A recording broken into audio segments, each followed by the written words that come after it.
Hello everyone, good morning.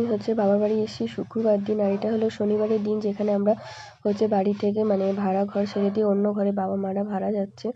আর আমার আশা আমার যেহেতু এখানে জিনিসপত্র রয়েছে, আলমারি, শাড়ি টাড়ি, মা ওইগুলো গুছিয়ে রাখতে পারবে না, সেই কারণেই আমি এসেছি। তো ব্লগটা অনেক দিন ধরে পড়েছিল, শরীরের অবস্থা খুবই খারাপ, দম ফেলতে পারছি না, কাশি হচ্ছে, জ্বর।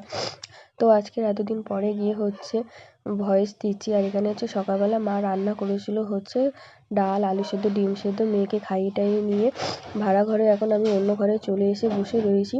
তো ভাড়া আসতে আসতে জিনিসপত্র নিয়ে আসতে আসতে সন্ধে হয়ে গেছিলো, আর অনেকটাই দেরি হয়ে গেছিলো, তার জন্য কোনো রকম ভিডিও করতে পারিনি। এটা হলো পরের দিন।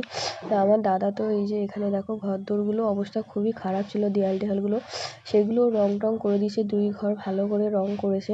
আর তোমরাই জানো ভাড়া ঘরে থাকা কতটা অসুবিধা। আর আমরা হলাম যা যাবারের মতন, যারা ভাড়া থাকে তারাই জানে, একবার এই ঘর থেকে ওই ঘর, একবার ওই ঘর থেকে এই ঘর।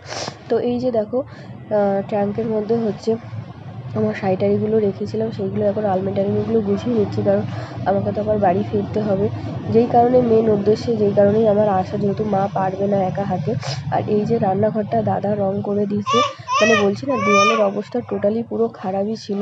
তো আমরা যেহেতু থাকবো, তাই জন্য সেইভাবে ব্যবস্থাটা করে নেওয়া হচ্ছে। তো রাতের বেলায় যে ঘরদোরগুলো পরিষ্কার পরিচ্ছন্ন করে আমি নিয়েছি, ঘরদোরগুলো ঝাঁটও দিয়ে নিয়েছি, আর মোছামুছি সব হয়ে গেছে, প্রায় সমস্ত জিনিস গোছানো কমপ্লিট। মা এখন রাতের বেলা রান্না বসাবে, শুধু বসানো বাকি আছে ঠাকুরটা। তো এখন ঠাকুরটা গোছাতে পারবে না, আর বাবা মাঝখাবাড়ি মাল নিয়ে এসে বসে রয়েছে।